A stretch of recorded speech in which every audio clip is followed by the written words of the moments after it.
Questão 16. Agir com cortesia, solidariedade no trânsito significa o quê? Fazer novos amigos? Você age com cortesia e com solidariedade no trânsito para fazer novos amigos? Não. Eu não ajo com cortesia e com solidariedade, não com a finalidade de fazer amigo. É por questão de cidadania mesmo. No trânsito, que é um espaço público utilizado por mais pessoas, eu preciso ser cortês e solidário. Não gostei não, vou deixar isso aqui com a meio certa. Letra B, respeitar os direitos dos outros usuários das vias e ser tolerante. Bacana. Respeitar é bom, ser tolerante é bom. Essa aqui está certinho, 100% certo. Dar passagem aos outros condutores, ainda que o sinal esteja aberto para você. Não, aí nós estamos falando aqui de sinal, é o semáforo, né? O semáforo está verde, aí você para e dá passagem para os outros. Bom, na verdade, você acha que está sendo muito gentil, dando passagem para aquele que deveria esperar. Mas é quem está atrás de você. Aí você está agindo de forma até contrária ao que a legislação determina, né? Sinal verde é para você seguir, não para você parar e mandar os outros passar. Então, isso aqui é totalmente fora. Letra D. Sair do veículo e ajudar os pedestres a atravessar a via. Não, pensa, se todo condutor for sair do veículo para ajudar os outros a atravessar, vai virar uma bagunça. Esse aqui também não. Então, nós estamos aqui entre uma mais ou menos e uma certa. Qual que vocês vão, hein? Na certa, não tenho dúvida disso. Letra B. Respeitar os direitos dos outros usuários das vias e ser tolerante. Bacana. Questão 17. O que o motociclista, nós estamos falando aqui de motociclista, tá? Precisa fazer para assegurar a visibilidade e, com isto, evitar fechadas bruscas por outros condutores de acidentes? Assegurar a visibilidade, eu até imaginei no primeiro momento que fosse a visibilidade dele, motociclista. Mas depois, lendo o resto, que é daqui para frente, e evitar fechadas bruscas. Por que os outros motoristas dão uma fechada no motociclista? Porque não está vendo o motociclista. Então, essa assegurar a visibilidade aqui, ó, certo? É assegurar a visibilidade do motorista. Quer dizer, motociclista, mantenha-se no campo de visão do motorista, dos outros condutores, para evitar que ele te dê uma fechada brusca. É isso que a questão quis dizer. Vamos lá, alternativa A, manter limpa a viseira ou óculos de proteção do capacete. Bom, isso aqui assegura a sua visibilidade, né? A sua motociclista. Como a questão toda que nos levou, né, nos remeteu a entender que é a visibilidade de outros condutores, né? Sei lá. Eu vou colocar isso aqui como uma meia certa. Alternativa B, fugir dos pontos cegos. Sim, fuja dos pontos cegos. Evite ficar dentro de ponto cego de outros veículos. Essa aqui está certinha, totalmente certa. Ver e ser visto. Bacana, você tanto precisa ver como também precisa ser visto. Que é justamente isso aqui, né? Ficar fora dos pontos cegos, fugir dos pontos cegos.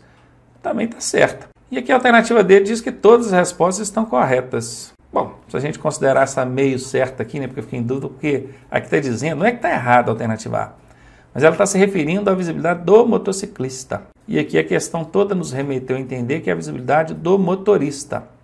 Mas enfim, não está errada, e até porque a gente não pode marcar mais de uma alternativa, não tem como marcar B e C. A única aqui que cabe como resposta é a alternativa D. Viram aí como é que o negócio é tinhoso? Tem que ir analisando, tem aquelas meio certas, aquelas meio erradas, não é? Agora, aqui, por exemplo, a gente não podendo marcar duas alternativas, a gente teve que considerar a A como totalmente certa. E foi lá na D, né, que diz todas estão corretas. Aliás, essa é uma dica que eu já venho trazendo aí já no decorrer do curso com vocês, que é em 80%, mais ou menos, 80% a 90% das vezes que na alternativa D tiver escrito que todas estão corretas, vai nela que a resposta certamente será essa. Questão 18. Olha, não está relacionado a ato inseguro do condutor. Ato inseguro. Ato só pode ser do condutor, né? Claro. E aqui está perguntando o seguinte, não está relacionado. Não está. Excesso de velocidade é um ato inseguro. Eu estou procurando aquela que não é. Desobediência à parada obrigatória é um ato inseguro. Eu estou procurando aquela que não é. Sinalização precária, que não falou se é a sinalização do veículo ou da pista, né? Mas obviamente nos remete a entender que é a sinalização da pista. Então essa aqui não tem nada, não tem relação, né? Se for sinalização da pista, da via, não tem relação a ato do condutor, aí já é uma questão de engenharia de tráfego mesmo. Então, certamente será essa a resposta. Desobediência ao sinal vermelho, aí é um ato inseguro. Então, D está fora, sobrou aqui para a gente a letra C, é a resposta a ser marcada. Questão 19. Não é condição insegura ao dirigir. Bom, agora há pouco a gente falou de atos inseguros, está relacionado ao condutor, né? As ações praticadas pelo condutor. Agora, condição insegura. A condição insegura são aquelas adversidades que a gente encontra. Luz, tempo, estrada, que é a via, né? Estrada, trânsito, veículo e condutor. Bacana, são aqueles 6. 1, 2, 3, 4, 5, 6. 5, 6. Isso. Tá, então não é condição insegura. Características físicas do condutor. É uma condição insegura. Cansaço, por exemplo, sono. Estado emocional do condutor. É uma condição insegura. Por exemplo, está preocupado, ansioso, nervoso. Características das penalidades, que eu nem sabia que penalidade tinha características. Com certeza isso aqui vai ser a resposta, né? Condições adversas das vias. Sim, então a primeira falou de condutor, a segunda condutor, a terceira falou de via. Cadê via? Via é essa aqui, ó, é a estrada. E as outras duas falaram de condutor. Agora essa aqui, tem nada a ver aqui, né? Então letra C mesmo é a resposta. Questão 20. Constitui automatismo incorreto. Usar o pedal do freio antes do pedal da embreagem não tem nada de errado. Vai parar, primeiro o freio, depois da embreagem. Eu estou procurando a incorreta, não é essa. Observar a sinalização é incorreto? Não, então também não é essa. Dirigir o veículo com o pé apoiado no pedal de embreagem? Essa é incorreta. Certamente vai ser essa a resposta. Engrenar as marchas corretamente? Poxa, se é corretamente, não é incorreto, né? Então está fora, sobrou mesmo para a gente a alternativa C. Questão 21. Chuva intensa. Quando a visibilidade é mais reduzida, o condutor, além de redobrar a atenção, deve o quê? Bom, está aqui dizendo, ó, sob chuva intensa. Está dirigindo, está caindo aquele chuvão. A visibilidade é reduzida. Esse mais aqui nem caberia, né? É reduzida. O condutor, além de redobrar a atenção, deve fazer o quê? Acionar o limpador de para-brisa? Sim. Acender no mínimo as luzes de posição? Sim. Diminuir a velocidade? Sim. Aumentar a distância do veículo da frente? Sim. Tudo certinho, certamente será essa a resposta. Letra B. Ligar o pisca-alerta e parar o veículo? Não. A não ser que seja um temporal, uma tempestade, que aí envolve uma situação de risco maior. E aí você vai procurar, obviamente, um lugar seguro para parar o veículo. Não é parar em qualquer lugar também, que não cabe. Letra C. Acionar as luzes de posição do veículo. Luzes de posição são os faroletes e lanternas traseiras. Bacana. Diminuir a distância do veículo da frente? Ué, você vai diminuir a distância? Não, você tem que aumentar a distância. Você vai aumentar a velocidade? Não, você vai diminuir a velocidade. Então aqui está fora. Alternativa D. Acionar os faróis altos. Olha, a legislação recomenda, aliás, impõe, né? Não recomenda não, impõe que você acenda as luzes de posição quando estiver dirigindo sob chuva forte, cerração ou neblina. Quer acender os faróis? Tudo bem, problema nenhum. Agora farol alto não. Letra D está fora. Sobrou então para a gente a alternativa A. 22. É correto afirmar que em ocorrência de penumbra, o que é penumbra? Penumbra é a baixa luminosidade, né? Tem falta de luz. Acontece então o lusco-fusco. Ih, já ouviu falar disso? Lusco-fusco? Lusco-fusco é justamente aquela transição que acontece do dia para a noite e da noite para o dia, né? É o cair da noite ou o amanhecer. Lusco-fusco. O procedimento correto do condutor é idêntico ao adotado em caso de quê? Bom, você está aqui em situação de lusco-fusco. O comportamento que você deve adotar é idêntico a qual, hein? Vamos ver. Aquele sob chuva, cerração e ondulações. Bom, esse é ondulações aqui que eu não entendi, né? Está fora com certeza. Cerração, ondulações de novo? Poça d'água? Não, aqui poça d'água também não. Buracos? Não. Ondulações? Não. Poça d'água? Não. Então aqui está fora, aqui está fora. Chuva? Sim. Cerração? Sim. Neblina? Sim. Que é circunstância de pouca visibilidade, né? Então o lusco-fusco é pouca visibilidade por conta daquela transição do dia para a noite ou noite para o dia. E o procedimento é idêntico, não é dizer que seja idêntico, mas similar, parecido. Você vai o quê? Diminuir a velocidade, acender as luzes do veículo e coisa e tal. Letra D aqui é a resposta. 23 agora. Dirigir sempre com atenção para prever o que vai ou o que fazer e tomar as decisões certas para evitar acidentes é um conceito de quê, hein? Direção dispersiva. O dispersivo é aquele que está sem atenção. Aqui está falando para dirigir com atenção. Não é? O motorista disperso é o motorista desatento. Então não é essa. Direção corretiva. O direção corretiva ele vai em confronto com o prever. Acontece a direção corretiva, que é o corrigir um erro não previsto, uma situação perigosa não prevista. Então, prever está em contradição com a corretiva. O prever é preventiva. Então, aqui está fora. É uma direção defensiva? Não deixa de ser, né? Dirigir com atenção de forma preventiva é defensiva. É uma direção progressiva? Depende do que é esse progressiva, né? Mas a gente não estudou progressiva durante o curso. Não existe essa técnica dentro dos conceitos que a gente estuda aqui para o processo de habilitação. Vocês lembram de ter visto progressivo em algum momento? Não, né? Então tá fora, sobrou mesmo para a gente a letra C. Questão 24. Qual o tipo de retrovisor das motocicletas, hein? Pois nós falamos de retrovisor, não falamos? Tipo de retrovisor. Aí está falando do espelho, né? Tem espelho plano, tem espelho côncavo e tem espelho convexo. Sempre, ó, aqui, ó, esse é o plano, esse é o côncavo, esse é o convexo. A setinha aqui representa a posição do objeto que está sendo refletido. Na motocicleta a gente usa o quê? O convexo. O espelho convexo é aquele que abre o campo de visão. Consequentemente, ele diminui o objeto e reflete esse objeto mais distante, né? Isso. Ele passa para a gente uma falsa sensação de que está muito longe, na verdade não está. Isso é o retrovisor convexo. Ele é bom por quê? Porque ele amplia o campo de visão. Apesar de diminuir o objeto e mostrar o objeto mais longe, pelo menos a gente está vendo ele, né? Então ele abre o campo de visão. Pior é o côncavo aqui, ó, que fecha o campo de visão. Ele aumenta o objeto, né? Lembra? Deixa o objeto mais próximo. Esse é o... Qual que é? O côncavo. Esse aqui, ó.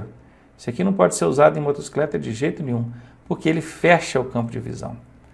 Então aqui é a resposta certa. É o tipo de retrovisor utilizado nas motocicletas. Letra A. Questão 25. A cegueira momentânea causada pelo excesso de luz provoca o quê? Ofuscamento, catarata, penumbra ou cegueira?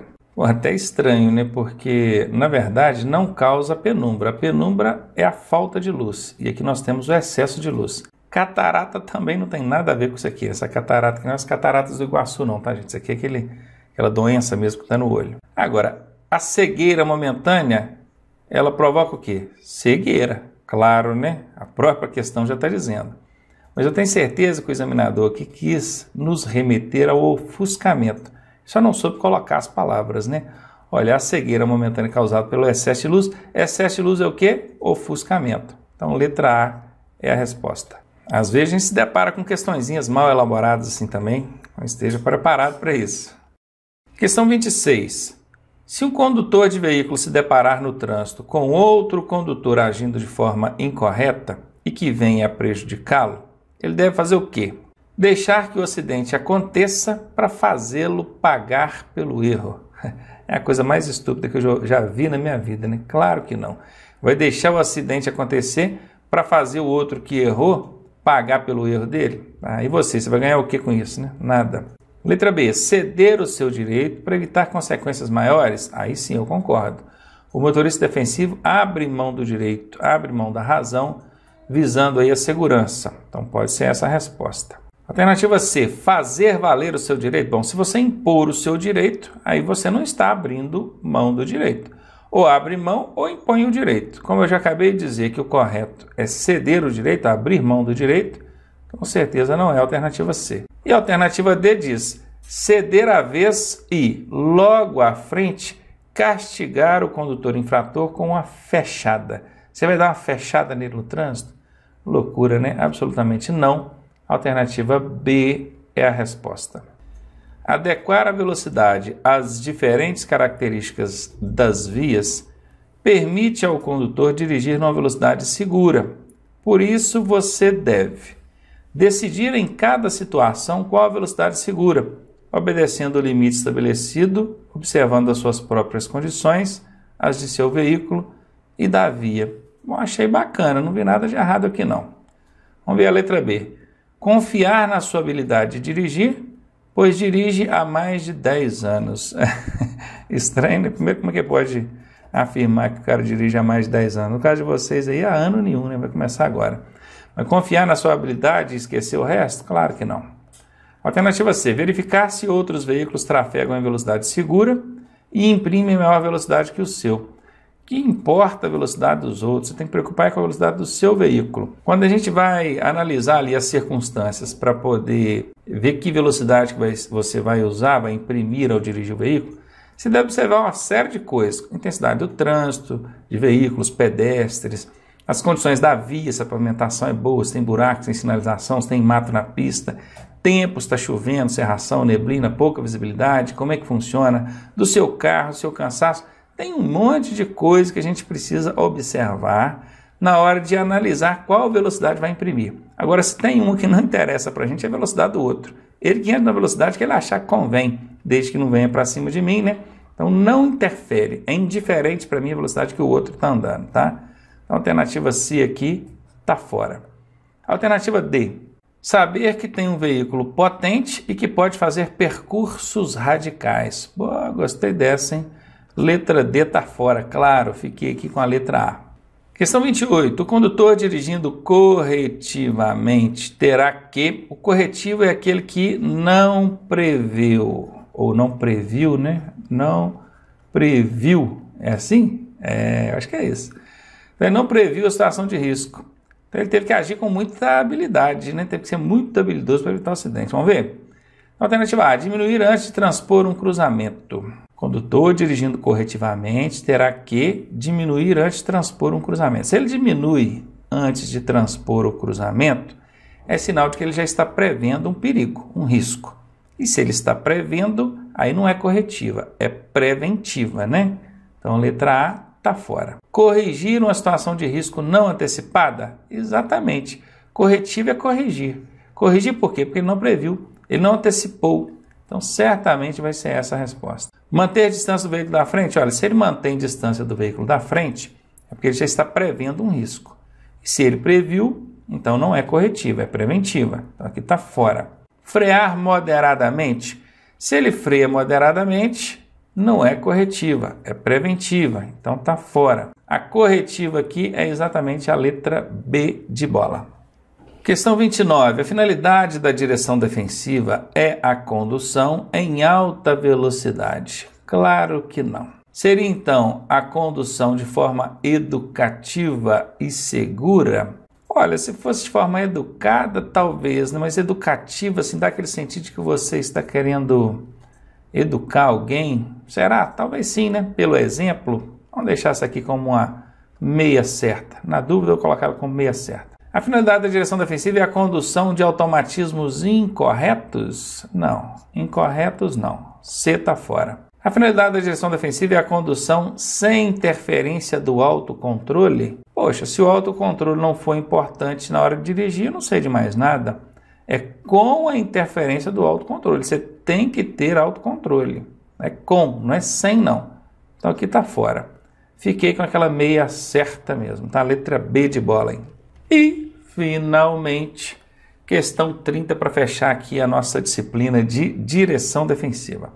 Tempo de reação é aquele que transcorre desde... nós já falamos disso, parece que até nessa sucessão de exercícios aqui mesmo a gente falou. O tempo de reação é do momento que ele viu o perigo, né? Até ele pisar no freio. Esse é o tempo de reação. Viu e reagiu. Quando ele pisa no freio, ele já reagiu. Confere? Então tá aqui, acionar o freio até parar? Não, aí é o tempo total de parada, tá fora. Perceber o perigo e parar? Não, não é parar, é frear. Depois que ele freia, o carro ainda percorre um tempo ali, uma distância, até parar. Ver o perigo e tomar providências? Bom, pisar no freio é uma providência, né? Pode ser essa a resposta. Vamos colocar aqui uma meia certa, né? Meio certa. Meia certa é de colocar no pé. Uma meio certa. E a alternativa D, a contagem de 2 segundos de distância até a traseira do veículo que está à frente. Isso aqui é manter distância de segurança, não tem nada a ver com o tempo de reação aqui. Está fora. Fui naquela meio certa mesmo. Alternativa C. Tá aí, finalizado então a nossa parte de exercícios comentados da parte de direção defensiva. Ficou bacana? Gostou? Direção defensiva é mais tranquilo, não é? Tem alguns nomes técnicos aí, aquelas forças da física, subestersante, sobreestersante, força centrífuga, força centrípeta, tem o chá para 2, tem o luz, tempo, estrada, transveículo motorista, tem as condições adversas, tipos de colisões, tem bastante conteúdo, mas é uma disciplina mais fácil, mais tranquila na hora de fazer a prova escrita. Então, acho que vale a pena sim revisar aí para memorizar e não perder questão fácil na hora da prova, né?